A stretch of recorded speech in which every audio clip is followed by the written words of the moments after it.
ನಮಸ್ತೆ ಮಿತ್ರರೇ, ಇವತ್ತು ನಾವು ಜೋಳದಿಂದ ಮಸಾಲೆ ದೋಸೆ ಮಾಡುವ. ನಿಮಗೆ ಗೊತ್ತಿದ್ದ ಹಾಗೆ ಜೋವರ್ ಅಂತ ಅದನ್ನು ಹೇಳ್ತೇವೆ ಅಥವಾ ಸ್ವರ್ಗಮ್ ಅಂತ ಹೇಳ್ತಾರೆ. ಇದು ಗ್ಲುಟನ್ ಫ್ರೀ, ಆದ್ದರಿಂದಾಗಿ ಡಯಾಬಿಟಿಕ್ ಪೇಷಂಟ್ಗಳಿಗೆ ಇದು ಬಹಳ ಉತ್ತಮ. ಇದಕ್ಕೆ ನಾವು ಸ್ವಲ್ಪವೂ ಅಕ್ಕಿಯನ್ನು ಯೂಸ್ ಮಾಡದೆ ಬಹಳ ರುಚಿಕರವಾದ, ನಿಮಗೆ ಎಷ್ಟು ತೆಳು ಮಾಡಲಿಕ್ಕೆ ಆಗ್ತದೆ ಅಷ್ಟು ತೆಳು ಮಾಡ್ಬೋದು ಈ ದೋಸೆಯನ್ನು. ಹಾಗಾದರೆ ಏನೆಲ್ಲ ಸಾಮಗ್ರಿಗಳು ಬೇಕು ಹಾಗೂ ಹೇಗೆ ತಯಾರಿಸುವುದು ಎಂದು ನೋಡೋಣ ಅಲ್ಲವೇ ವೀಕ್ಷಕರೇ? ಇವತ್ತು ಜೋಳದ ದೋಸೆಯನ್ನು ಮಾಡೋಣ. ಬಹಳ ರುಚಿಕರವಾದ ಈ ಜೋಳದ ದೋಸೆ ಬಹಳ ಹೆಲ್ದಿಯೂ ಹೌದು. ಆರೋಗ್ಯಭರಿತವಾದ ಈ ದೋಸೆಯನ್ನು ಮಾಡಲು ಬೇಕಾದ ಸಾಮಗ್ರಿಗಳು ಇಲ್ಲಿ ನೋಡಿ. ನಾನು ಒಂದು ಲೋಟದಲ್ಲಿ ಫುಲ್ಲು ಜೋಳವನ್ನು ತೆಗೆದುಕೊಂಡಿದ್ದೇನೆ. ಇದನ್ನೀಗ ನೀರಿನಲ್ಲಿ ಹಾಕಿ ಇದನ್ನು ಮೊದಲು ತೊಳೆದು 5-6 ಗಂಟೆಗಳ ಕಾಲ ನೀರಿನಲ್ಲಿ ಹಾಕಲಿಕ್ಕುಂಟು. ಮತ್ತೆ ನಾವು ಗ್ರೈಂಡ್ ಮಾಡೋದು. ಇಲ್ಲಿ ನೋಡಿ, ನಾನು ಜೋಳ ತೆಗೆದುಕೊಂಡಿದ್ದೇನೆ ಅದರ ಕಾಲು ಭಾಗದಷ್ಟು ಉದ್ದಿನ ಬೇಳೆ, ಇದು ಉದ್ದಿನ ಬೇಳೆಯನ್ನು ತೆಗೆದುಕೊಂಡಿದ್ದೇನೆ. 2 ಚಮಚಗಳಷ್ಟು ಕಡಲೆಯ ಬೇಳೆ, ಇದು ಕಡಲೆಬೇಳೆ. 4 ಚಮಚಗಳಷ್ಟು ಹೆಸರು ಬೇಳೆ, ನೀವು ಹೆಸರನ್ನು ಸಹ ತೆಗೆದುಕೊಳ್ಬೋದು. ಇಲ್ಲಿ ನೋಡಿ, 1 ಚಮಚದಷ್ಟು ಮೆಂತೆ, ಸ್ವಲ್ಪ ಅವಲಕ್ಕಿ. ಇಲ್ಲಿ ನನ್ನ ಹತ್ರ ದಪ್ಪ ಅವಲಕ್ಕಿ ಇವತ್ತು ಮುಗ್ದಿದೆ, ಹಾಗೆ ತೆಳು ಅವಲಕ್ಕಿ ತೆಗೆದುಕೊಂಡಿದ್ದೇನೆ. ದಪ್ಪ ಅವಲಕ್ಕಿ ತೆಗೆದುಕೊಂಡ್ರೆ ಈ ನೀರಿನಲ್ಲಿ ನೆನೆಸುವಾಗ ಮೊದಲೇ ಹಾಕಿಟ್ಕೊಳ್ಬೇಕು. ಇಲ್ಲಿ ನೋಡಿ, ನಾನು ಇಲ್ಲಿ 1-2 ಚಮಚಗಳಷ್ಟು ಸಾಬುದಾನ ತೆಗೆದುಕೊಂಡಿದ್ದೇನೆ. ಈಗ ಈ ಜೋಳವನ್ನು ಸಪರೇಟಾಗಿ ನಾವು ನೀರಿನಲ್ಲಿ ನೆನೆ ಹಾಕ್ಕೊಳ್ಳೋಣ. ಮತ್ತು ಉಳಿದ ಎಲ್ಲದನ್ನು ನಾನು ಇಲ್ಲಿ ದಪ್ಪ ಅವಲಕ್ಕಿ ತೆಗೆದುಕೊಂಡಿದ್ದರೆ ಒಟ್ಟಿಗೆ ಹಾಕ್ಕೊಳ್ಬೋದು. ಈಗ ಇದನ್ನು ನಾನು 1 ಗಂಟೆಗಳ ಕಾಲ ಮಾತ್ರ ನೆನೆಸ್ತೇನೆ ಮತ್ತೆ ಅದನ್ನು ಗ್ರೈಂಡ್ ಮಾಡುವಾಗ. ಉಳಿದದ್ದು ಸಾಬುದಾನ, ಕಡಲೆಬೇಳೆ, ಹೆಸರುಬೇಳೆ, ಮೆಂತೆ ಹಾಗೂ ಉದ್ದನ್ನು ಒಟ್ಟಿಗೆ ಚೆನ್ನಾಗಿ ತೊಳೆದು ಅದನ್ನು ನೀರಿನಲ್ಲಿ 5-6 ಗಂಟೆಗಳ ಕಾಲ ನೆನೆಸಿ ಇಟ್ಟುಕೊಳ್ತೇನೆ. ಮಿತ್ರರೇ ನೋಡಿ, ಜೋಳದ ಮಸಾಲೆ ದೋಸೆ ನಾವು ನಾಳೆ ಬೆಳಿಗ್ಗೆ ಮಾಡಲಿಕ್ಕೆ ಇದನ್ನು ನಾನು 5 ಗಂಟೆಗಳ ಕಾಲ ನೀರಿನಲ್ಲಿ ಹಾಕಿಟ್ಟಿದ್ದೇನೆ. 5ರಿಂದ 8 ಗಂಟೆಗಳ ಕಾಲ ಸಹ ಇಡ್ಬೋದು. ನೋಡಿ, ಬಹಳ ಆರೋಗ್ಯಭರಿತವಾದ ಈ ಜೋಳದ ಮಸಾಲೆ ದೋಸೆ ನಾವು ಮಾಡುವ. ನೋಡಿ, ಇದಕ್ಕೆ ನಾನು ಹೇಳಿದ ಹಾಗೆ ಈಗ ಇದನ್ನು ಸಹ 5 ಗಂಟೆಗಳ ಕಾಲ ನಾನು ನೆನೆಸಿಟ್ಟುಕೊಂಡಿದ್ದೇನೆ. ಮಿನಿಮಮ್ ಹೇಳಿದರೆ 5 ಗಂಟೆ, ಮ್ಯಾಕ್ಸಿಮಮ್ ನೀವು 7-8 ಗಂಟೆಗಳ ಕಾಲವೂ ನೆನೆಸಿಟ್ಟುಕೊಂಡಿರ್ಬೋದು. ನೋಡಿ, ಇದರಲ್ಲಿ ಕಡಲೆಬೇಳೆ ಉಂಟು, ಉದ್ದಿನ ಬೇಳೆ ಉಂಟು, ಹೆಸರು ಬೇಳೆ ಉಂಟು, ಮೆಂತೆ ಉಂಟು, ಸಾಬುದಾನ ಉಂಟು. ಇದನ್ನೆಲ್ಲ ಒಟ್ಟಿಗೆ ನಾನು ಮಾಡಿಟ್ಟಿದ್ದೇನೆ. ಇದು ನನ್ನದು ತೆಳು ಅವಲಕ್ಕಿ. ಇದನ್ನು ನಾನು ಈಗ 1 ಗಂಟೆಯ ಮೊದಲು ಇದಕ್ಕೆ ಸ್ವಲ್ಪ ಚೆನ್ನಾಗಿ ತೊಳೆದು ನೀರು ಹಾಕಿ ಇಟ್ಟುಕೊಂಡಿದ್ದೇನೆ. ನೋಡಿ, ಅದು ಸ್ವಲ್ಪ ನೀರು ಎಳೆದುಕೊಂಡಿದೆ. ಈಗ ಎಲ್ಲವನ್ನು ಸಹ ನಾವು ಮಿಕ್ಸಿಯಲ್ಲಿ ಹಾಕೊಳ್ಳೋಣ. ಮಿಕ್ಸಿಯಲ್ಲಿ ಹಾಕೊಂಡು ನುಣ್ಣಗೆ ರುಬ್ಬೋದು. ಜೋಳ ನೋಡಿ ಹೇಗೆ ಉಂಟು ನೋಡಿ, ಜೋಳದ ದೋಸೆ. ನೀವು ಜೋಳದ ರೊಟ್ಟಿ ತಿಂದಿರ್ಬೋದು. ಜೋಳದ ದೋಸೆ ನಾವು ಕರಾವಳಿಗರು ಮಾಡೋದು ಬಹಳ ಕಡಿಮೆ, ಆದರೆ ಇದು ಬಹಳ ರುಚಿಕರವಾಗಿರ್ತದೆ ಮತ್ತು ಆರೋಗ್ಯಭರಿತವಾದದ್ದು. ಇದರಲ್ಲಿ ಏನು ನೋಡಿ, ಅಕ್ಕಿ ಇಲ್ಲ. ಈ ಸತಿ ನಾವು ಮಾಡೋ ದೋಸೆಯಲ್ಲಿ ಅಕ್ಕಿ ಇಲ್ಲ, ಜೋಳವನ್ನು ಯೂಸ್ ಮಾಡಿ ಮಾಡ್ತಾ ಇದ್ದೇವೆ. ನೋಡಿ, ಎಲ್ಲವನ್ನು ಸಹ ಇದರೊಟ್ಟಿಗೆ ಇದು ನೆನೆಸಿಟ್ಟಂತಹ ಅವಲಕ್ಕಿ, ದಪ್ಪ ಅವಲಕ್ಕಿ ಆದರೆ ಇದರ ಒಟ್ಟಿಗೆ ನೆನೆಸಿದರೆ ಆಗ್ತದೆ ವೀಕ್ಷಕರೇ. ದಪ್ಪ ಅವಲಕ್ಕಿ ಇದ್ದರೆ ಇದರಲ್ಲಿ ಎಲ್ಲ ಕಾಳುಗಳುಂಟು ನೋಡಿ, ಕಡಲೆಬೇಳೆ, ಉದ್ದಿನ ಬೇಳೆ, ಮೆಂತೆ ಎಲ್ಲ ಹಾಕಿ ಎಲ್ಲ ನಾನು ರುಬ್ಬಿ ತರ್ತೇನೆ ನಾನೀಗ. ನೋಡಿ ಮಿತ್ರರೇ, ನೋಡಿ ಒಳ್ಳೆ ಫೈನ್ ಪೇಸ್ಟ್ ಮಾಡ್ಕೊಂಡಿದ್ದೇನೆ. ಎಲ್ಲವನ್ನು ಸಹ ನೋಡಿ ಹೇಗೆ ಬಂದಿದೆ. ನೋಡಿ, ಹೀಗೆ ಆಗಬೇಕು ಫೈನ್ ಪೇಸ್ಟ್. ಈಗ ಇದನ್ನೊಂದು ಪಾತ್ರೆಗೆ ಹಾಕ್ಕೊಳ್ಳೋಣ. ನಾನು ತುಂಬ ಕ್ವಾಂಟಿಟಿ ತೆಗೆದುಕೊಳ್ಳಿಲ್ಲ ನೋಡಿ, ಒಂದು ಸರ್ತಿಗೆ ಆಗುವಷ್ಟೇ. ಅಂದರೆ ಇದರಲ್ಲಿ 6 ಮಂದಿಗೆ ಆಗುವಷ್ಟು ದೋಸೆ ಉಂಟು.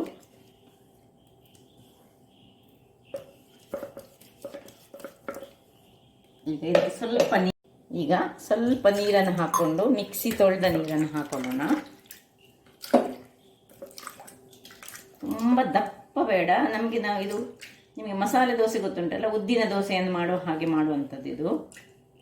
ಅದರಿಂದಾಗಿ ಅದರ ಕನ್ಸಿಸ್ಟೆನ್ಸಿ ಹಾಗೆ ಇರಬೇಕು ನೋಡಿ, ತುಂಬ ನೀಸ ಮಾಡಿಕೊಡ್ಬಾರ್ದು.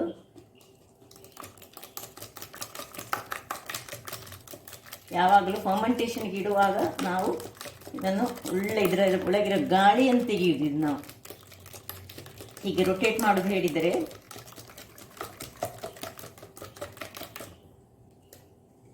ಗಾಳಿ ತೆಗೆದು ಇದನ್ನು ಒಂದು 7-8 ಗಂಟೆಗಳ ಕಾಲ ಕುದುಕು ಬರಲಿಕ್ಕೆ ಇಡುವುದು, ಅಂದರೆ ಫರ್ಮೆಂಟ್ ಆಗಲಿಕ್ಕೆ. ನಾವೀಗ ಮಾಡ್ತಾ ಇರುವುದು ಜೋಳದ ಮಸಾಲೆ ದೋಸೆ, ಅಂದರೆ ಜೋವರ್, ಜೋಳ ಹೇಳಿದೆ ಜೋವರ್, ಅದರದ್ದು ಮಸಾಲೆ ದೋಸೆಯನ್ನು ಮಾಡ್ತಿದ್ದೇವೆ. ಈಗ ಇದನ್ನು ಹೀಗೆ ಮುಚ್ಚಿ, ನಿಮ್ಗೆ ಗೊತ್ತಿದ್ದ ಹಾಗೆ ನಾನೊಂದು ಯಾವಾಗಲೂ ಒಂದು ಬಟ್ಟೆಯನ್ನು ಕಟ್ಟಿಕೊಳ್ತೇವೆ. ಈಗ ಇದಕ್ಕೊಂದು ನಾವು ಯಾವಾಗಲೂ ಫಾರ್ಮೆಂಟ್ ಮಾಡೋದು ಹೀಗೆ ನೋಡಿ, ಸರಿ ಮುಚ್ಚಳ ಮುಚ್ಚಿ ಒಂದು ವೆಯ್ಟ್ ಇದು ಪದಾರ್ಥ ಇಟ್ಟು ಅದರ ಮೇಲೆ ಇನ್ನೊಂದು ಚಮಚ ಇಟ್ಟು, ಯಾವಾಗಲೂ ಇದೊಂದು ಹಿರಿಯರು ನಮ್ಮದು ಮಾಡ್ತಿದ್ದಾರೆ, ಅದನ್ನು ಹಾಗೆ ನಾವು ಕಂಟಿನ್ಯೂ ಮಾಡ್ತಾ ಇದ್ದೇವೆ.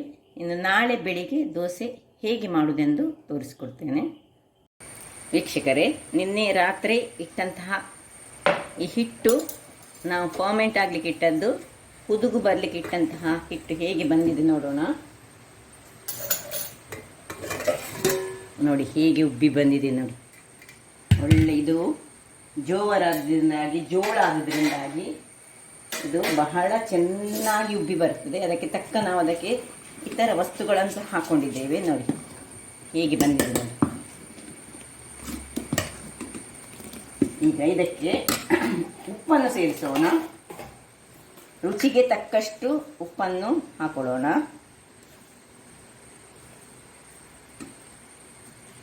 ಇನ್ನು 1 ಚಮಚದಷ್ಟು ಸಕ್ಕರೆಯನ್ನು ಹಾಕೊಳ್ಳೋಣ, ಅದು ಸ್ವಲ್ಪ ಕಲರನ್ನು ಕೊಡ್ತದೆ. ಅದಕ್ಕೆ ಸಕ್ಕರೆ ಸ್ಕಿಪ್ ಮಾಡ್ಬೋದು, ಇದು ಆಪ್ಷನಲ್. ನಿಮಗೆ ಬೇಡದಿದ್ದರೆ ಚೂರು ಬೆಲ್ಲ ಸಹ ಹಾಕೊಳ್ಬೋದು, ಹಾಕಿದರೆ ಒಳ್ಳೆಯದಂತ ನನ್ನ ಭಾವನೆ. ಬಟ್ ನಿಮಗೆ ಬೇಕಿದ್ದರೆ ಮಾತ್ರ ಹಾಕ್ಕೊಳ್ಳಿ.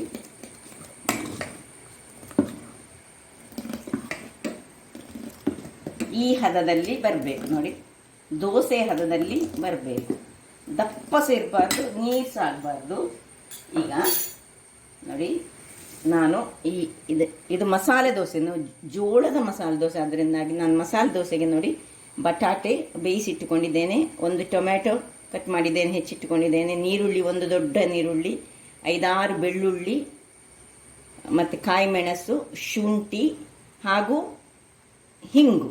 ಈಗ ನಾವು ಗ್ಯಾಸ್ನಲ್ಲಿ ಒಂದು ಒಲೆಯನ್ನು ಉರಿಸೋಣ.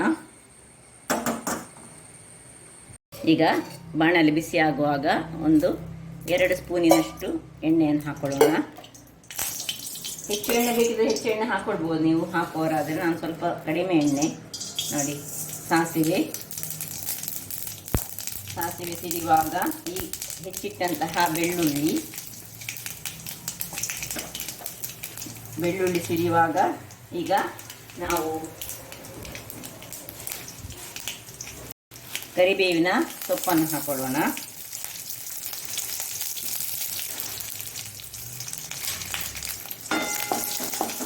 ಹಾಗೆ ನೋಡಿ, ಈಗ ನೀರುಳ್ಳಿಯನ್ನು ಹಾಕ್ಕೊಳ್ತಿದ್ದೇನೆ ನಾನು.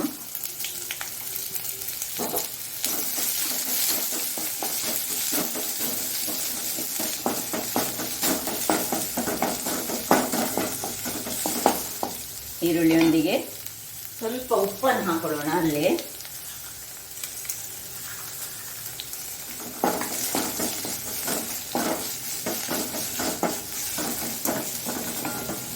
ಈಗ ಸ್ಲೈಸ್ಡ್ ಚಿಲ್ಲೀಸ್, ಗ್ರೀನ್ ಚಿಲ್ಲೀಸ್, ನೀವು ಬೇಕಿದ್ರೆ ಸ್ವಲ್ಪ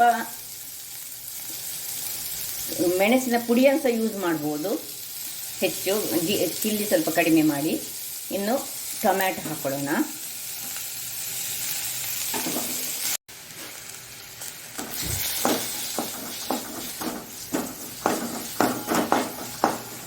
ಈಗ ಈ ಪೊಟ್ಯಾಟೊವನ್ನು ಹೀಗೆ ಸ್ಮ್ಯಾಶ್ ಮಾಡಿಕೊಂಡು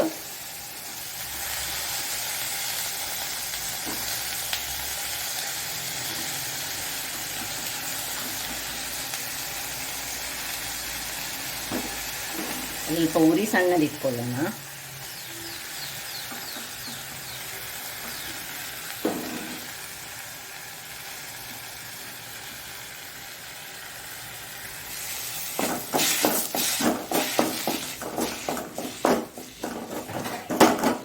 ಸ್ವಲ್ಪ ಹಳದಿ ಪುಡಿ ಹಾಕೊಳ್ಳೋಣ.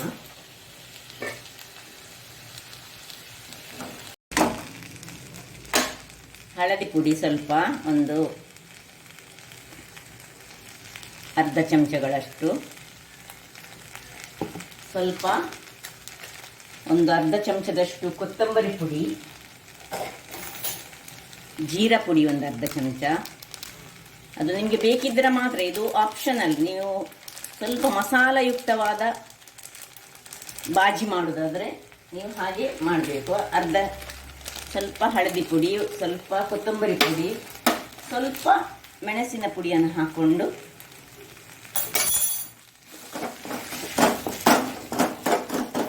ಇನ್ನು ಮೇಲಕ್ಕೆ ಸ್ವಲ್ಪ ಹಿಂಗನ್ನು ಹಾಕೊಳ್ಳೋಣ. ಎಲ್ಲವನ್ನು ಚೆನ್ನಾಗಿ ಹೀಗೆ ಮಿಕ್ಸ್ ಮಾಡಿ ಸ್ವಲ್ಪ ನೀರನ್ನು ಹಾಕಿ ಒಂದು 5 ನಿಮಿಷಗಳ ಕಾಲ ಇದನ್ನು ನಾವು ಬೇಯಲಿಕ್ಕೆ ಬಿಡೋಣ. ನೋಡಿ, ನೀರು ಹಾಕ್ತಿದ್ದೇನೆ. ಈಗ ಮುಚ್ಚಳ ಮುಚ್ಚಳಿಕೊಂಡು ಇದು ಅದರಲ್ಲೇ ಬೇಯಬೇಕು. ಸ್ವಲ್ಪ ಮಸಾಲೆಯುಕ್ತವಾದ ನಾನು ಈ ಫಿಲ್ಲಿಂಗ್ ಅನ್ನೋದಕ್ಕೆ ಕೊಡ್ತಿದ್ದೇನೆ. ಅದರಿಂದಾಗಿ ನಾನು ಕೊತ್ತಂಬರಿ ಇದು ಪೌಡರ್, ಜೀರಾ ಪೌಡರ್ ಮತ್ತು ಹಳದಿ ಪೌಡರ್, ಮೆಣಸಿನ ಪುಡಿ, ಈ ನೋಡಿ ಗ್ರೀನ್ ಚಿಲ್ಲಿ ಸಹ ಹಾಕಿದ್ದೇನೆ ನಾನು. 2-3 ಗ್ರೀನ್ ಚಿಲ್ಲಿ ಸಹ ಹಾಕಿದ್ದೇನೆ. ಖಾರ ಎಲ್ಲ ನಿಮಗೆ ಬೇಕಿದ್ದ ಹಾಗೆ ನೀವು ಮಾಡ್ಕೊಳ್ಬೋದು. ನೋಡಿ, ಸ್ವಲ್ಪ ನೀರನ್ನು ಹಾಕಿ ಈಗ ಸಿಮ್ಮಲ್ಲಿ ಅದು ಬೇಯಲಿ ವೀಕ್ಷಕರೇ. ನೋಡಿ ವೀಕ್ಷಕರೇ, ಈಗ ದೋಸೆಗೆ ಕಾವಲಿಯನ್ನು ಇಟ್ಟುಕೊಳ್ಳೋಣ. ಇಲ್ಲಿ ನೋಡಿ, ಇದು ಬೇಯ್ತಾ ಉಂಟು. ಆಗಲಿ ಅದರಷ್ಟಕ್ಕೆ ಒಂದು ಸಣ್ಣ ಉರಿಯಲ್ಲಿ ಇಟ್ಕೊಳ್ಳಿ, ಕರೆಕ್ಟಾಗಿ ನೋಡಿಕೊಳ್ಬೋದು ಅಷ್ಟೇ.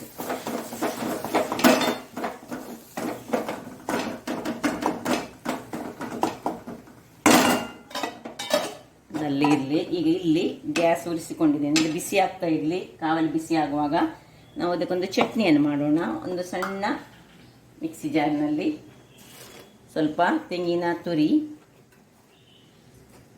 ಸ್ವಲ್ಪ ಮೆಣಸು, ಹುಳಿ, ನಾನು ಒಂದೇ ಮೆಣಸು ಹಾಕ್ತಿದ್ದೇನೆ, ಹೆಚ್ಚು ಖಾರ ಮಾಡ್ತಾ ಇಲ್ಲ. ಸ್ವಲ್ಪ ನೀರುಳ್ಳಿ, ಒಂದೇ ಒಂದು ಬೆಳ್ಳುಳ್ಳಿ ಹಾಕಿದ್ದೇನೆ. ಈಗ ಸ್ವಲ್ಪ ಉಪ್ಪನ್ನು ಹಾಕ್ಕೊಂಡು ನಾವು ರುಚಿಗೆ ತಕ್ಕಷ್ಟು ಉಪ್ಪು ಹಾಕಿ ಸ್ವಲ್ಪ ಬಿಸಿ ತಣ್ಣಗಾದ ನೀರನ್ನು ಹಾಕಿ ನಾನು ಇದನ್ನು ಗ್ರೈಂಡ್ ಮಾಡಿ ತರ್ತೇನೆ. ನೋಡಿ ವೀಕ್ಷಕರೇ, ಚಟ್ನಿ ಸಹ ರೆಡಿಯಾಗಿದೆ. ನಾನು ಖಾರ ಚಟ್ನಿ ಮಾಡಲಿಲ್ಲ, ನಾನು ಗ್ರೀನ್ ಚಿಲ್ಲಿದು ಮಾಡಿದ್ದೇನೆ. ಇದು ಹಾಗೆ ಇಲ್ಲಿ ನೋಡಿ, ದೋಸೆಗೆ ಕಾವಲಿ ಬಿಸಿಯಾಗಿದೆ. ಇಲ್ಲಿ ನಮ್ಮದು ಹಿಟ್ಟು ಸಹ ರೆಡಿಯಾಗಿದೆ ನೋಡಿ.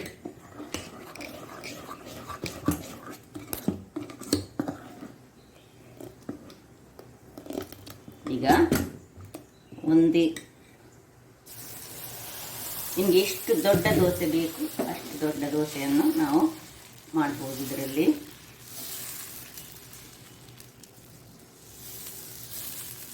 ದೊಡ್ಡ ದೋಸೆಯನ್ನು ಮಾಡ್ತಿದ್ದೇನೆ. ಈಗ ಮೇಲಕ್ಕೆ ಸ್ವಲ್ಪ ತುಪ್ಪವನ್ನು ಹಾಕೊಳ್ಳೋಣ. ಎಣ್ಣೆ ಆದರೆ ಎಣ್ಣೆ ಹಾಕೊಳ್ಬೋದು, ನಿಮಗೆ ಬೇಕಿದ್ದ ಹಾಗೆ. ಇದು ಇನ್ನು ಮುಚ್ಚಳ ಮುಚ್ಚಿ ಒಂದು 2-3 ನಿಮಿಷಗಳ ಕಾಲ ನಾವು ಬೇಯಿಸೋಣ. ಇಲ್ಲಿ ನೋಡಿದ್ದು ವೀಕ್ಷಕರೇ, ನೋಡಿ ಇದು ಆಯಿತು. ಇದನ್ನು ಆಫ್ ಮಾಡಿಕೊಳ್ಳೋಣ. ಈಗ ದೋಸೆ ಆದ ಕೂಡಲೇ ಅದರ ನಡುವಲ್ಲಿ ಇದನ್ನು ಸೇರಿಸ್ಕೊಳ್ಳೋದು ನಾವು. ಇದು ನಾವು ಮಾಡ್ತಾ ಇದ್ದದ್ದು ಜೋಳದ ಮಸಾಲ ದೋಸೆ. ಚಟ್ನಿ ಸಹ ರೆಡಿಯಾಗಿದೆ. ಇಲ್ಲಿ ನೋಡಿ, ಇದನ್ನು ಸ್ವಲ್ಪ ಹೀಗೆ ಓಪನ್ ಇಟ್ಕೊಳ್ಳೋಣ. ನೋಡಿ, ಒಳ್ಳೆ ಕಾದಿದೆ. ಈಗ ನಾವು ಇದರ ನಡುವಲ್ಲಿ ನಾವು ಇದನ್ನು ಸ್ವಲ್ಪ ಫಿಲ್ಲಿಂಗ್ಸ್ ಅನ್ನು ಮಾಡಿ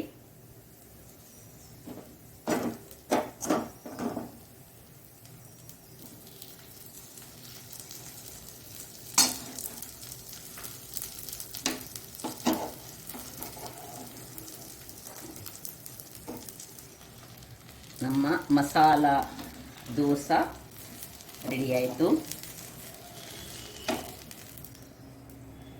ಹೀಗೆ ಬಂದಿದೆ ನೋಡಿ, ಬಹಳ ಟೇಸ್ಟಿ ಆಗಿರ್ತದೆ ನೋಡಿ. ಈಗ ಇನ್ನೊಂದು ದೋಸೆಯನ್ನು ನಾನು ಹೊಯ್ತೇನೆ. ಸೇಮ್ ಪ್ರೊಸೀಜರ್ ವೀಕ್ಷಕರೇ.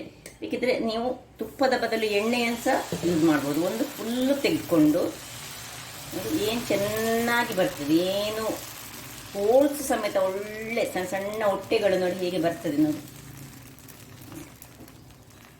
ನೋಡಿ ಸ್ವಲ್ಪ ತುಪ್ಪವನ್ನು ಮೇಲೆ ಹಾಕೊಳ್ಳೋಣ.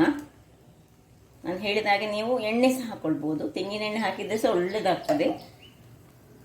ಈಗ ಮುಚ್ಚಳವನ್ನು ಮುಚ್ಚೋಣ, ಇದು ಹಾಗೆ ಬೇಯಲಿ. ಇಲ್ಲಿ ನೋಡಿ ನಮ್ಮದು ಒಂದು ದೋಸೆ ರೆಡಿಯಾಗಿದೆ. ಇಲ್ಲಿ ಚಟ್ನಿಯನ್ನು ನಾನು ಹಾಕೊಳ್ತಿದ್ದೇನೆ.